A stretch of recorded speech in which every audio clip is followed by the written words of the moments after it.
somebody explain this shit to me? There's something going on over here, right?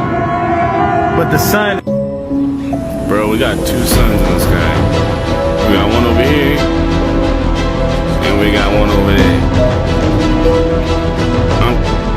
Can somebody explain this shit to me?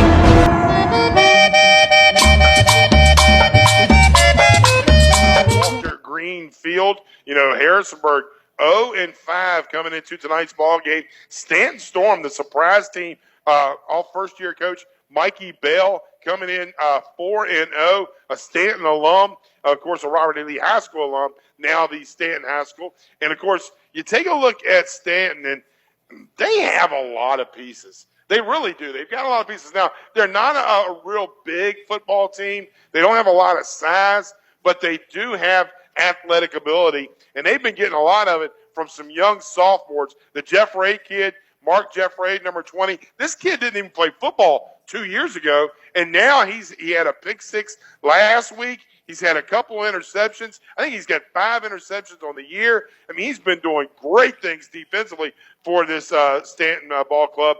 But then the Braylon Fields kid, another sophomore, 4 rushing touchdowns last week as well. I mean, offensively, Stanton looks like they're getting right in years stride. with Stanton, like Coach Terrelmo that coached into a state championship game where they played Appomattox. And, he knows what it takes to be successful at Stanton. He knows what it can be like when you're not successful at Stanton. And he's pushing all the right buttons right now. And, and it does matter when you go in to the hallways as well and you bring out a kid like Mark Jeffrard. I mean, this kid was a soccer player. And, he obviously saw athletic ability in him. He saw talent in this kid. He knew he was an athlete. And he went and got him, and he brought him onto the football field. And it has turned out to be a huge move for this Stanton Store team. I mean, 5 interceptions. He's an offensive presence. Ball hawk. He's an offensive presence as well. But then they have Andre Johnson, too. Andre Johnson, he's a good a good receiver for them. They got the Caden Jackson kid. He's a good receiver as well. I mean, they've got weapons on the outside, but the big key for this team is their senior leader under center Walker Darby. I mean, Walker Darby is a good high school quarterback, a real good high school quarterback for them, and he has done really good things taking care of the football this year and just being able to lead this offense. And the number one number I like from him is there's all kinds of good numbers. He's leading this team in every different way. 0 interceptions. Right. He's just absolutely taking care of the football and making big plays with it. 8 touchdown passes, 0 interceptions. He's ran the ball 37 times for 191 yards, so he's getting those yards when he needs to pick up a first down or just, when the pass isn't there, he's able to keep it and get something out of it. He has 3 touchdowns on the ground on the year. Last week, threw a 72-yard touchdown pass. That was his highlight because while he took a week where he didn't have 2 touchdowns passing and a touchdown running, his running back, Braylon Fields, who we saw 2 weeks ago make play after play, he had 4 rushing touchdowns against Waynesboro last week. He's averaging 6.6 yards a carry, up to 7 touchdowns on the season, and he's a play-making running back for sure.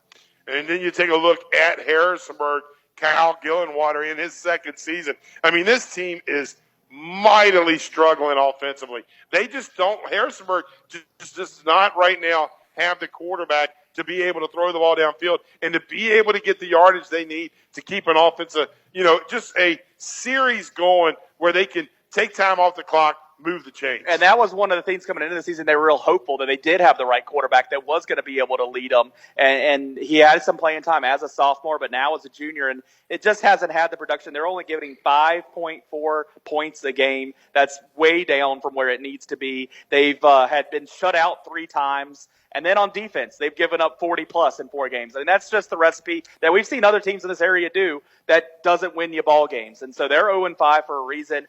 They played some solid teams, but they also played some not-so-great teams, yet they're still 0-5. So, like I said early in the show, between Stanton and Harrisonburg, the better team usually wins in this matchup. The team that with the better record usually wins in this matchup, and they've played a bunch of times. I think this is the 95th time these two teams have played. And the better team usually wins. I think it's clear this week Stanton is the better team, so I'm really hopeful for the Storm tonight. Defensively, Stanton's put up some big numbers as well. I mean, they're only allowing 10 points per ball game here in this early start. I mean, and that's That's something that's way different than what Stanton used to do. I mean, the one big Achilles heel for them in years past has been their defense.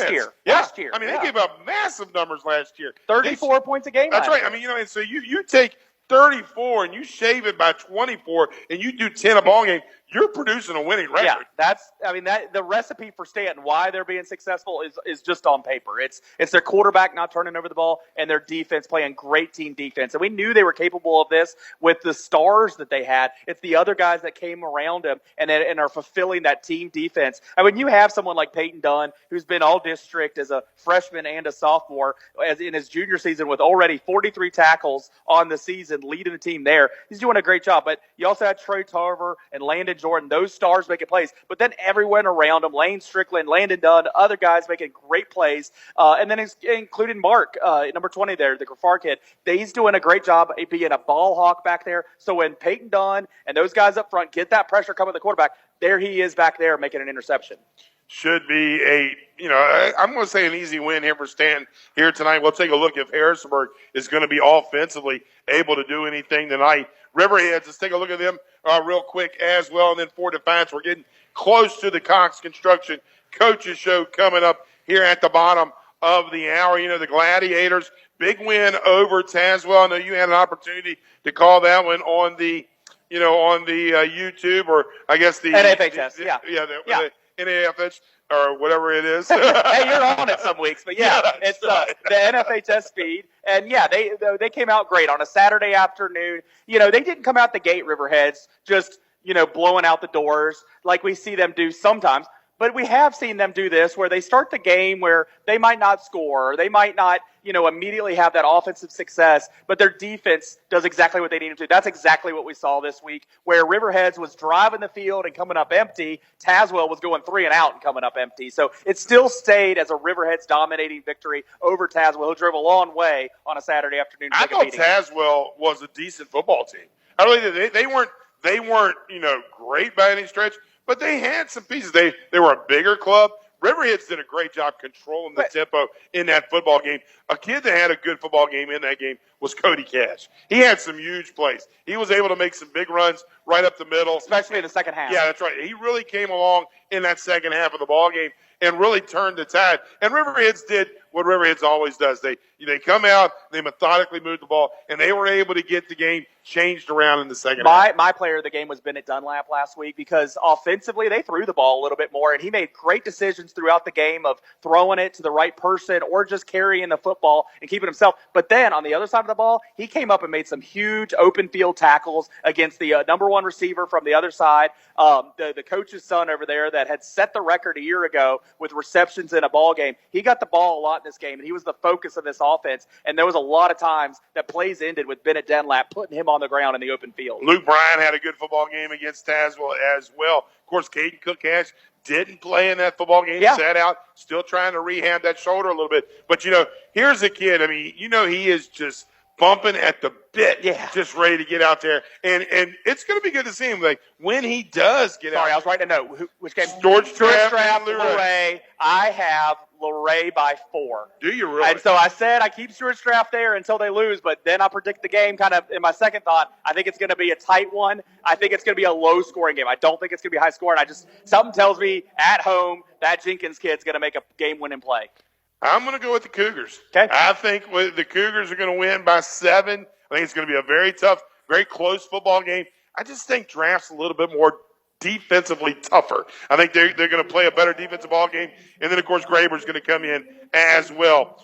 We've already done the Western Albemarle Wilson game. I picked Wilson. You picked Wilson, Joe. Yeah, it looks like they're up 20-0 now. Oh, goodness. I'm down 35 points in that game. Stanton, Storm, and Harrisonburg. Of course, I'm going to go with the Storm coming in 4-0. Yeah, I have the Storm winning. I have them winning by 21. Joe only has them winning by 6. Oh, goodness. I'm taking 21 for sure. 28. Give me 28. Of course, we would have had Riverheads as well. Waynesboro, the Little Giants, and Buffalo Gap. I'm taking the Bison. I'm going to take the Bison as well. I got Gap by 19. Joe has Gap by much more than that at 42. This is one of those dismissive comments from Joe Deck, and Gap by 42. Just fill in the blank. And then, of course, one that we're going to pick outside the area, Broadway and Central. The Gobblers taking on Central Woodstock. Give me the Falcons. Yeah, we all got Central. I got Central by 20. Joe has them by 28. I wasn't sure if you might vary on that, but yeah, Central there. So it should be a good night. We're going to have scores for you all night. We do know Wilson is leading 20-0 over at Weston right now. They're thumping Western Albemarle right now. We come back, we're going to have the Cox Construction Coaches Show, as I was able to sit down with both head football 24-10. And we were sort of surprised how that football game started last week. James River pretty much controlled the first half in that football game. They were leading. Absolutely. It took a late surge for Stuarts Draft to even get to 24 and win the ball game. Yeah, it was 10-0 going into the fourth quarter, and James River got that 10 early. And, another thing is that you take a look at why that happened. I mean, it really – the one thing that stands out to me is they allowed, the Hammonds kid from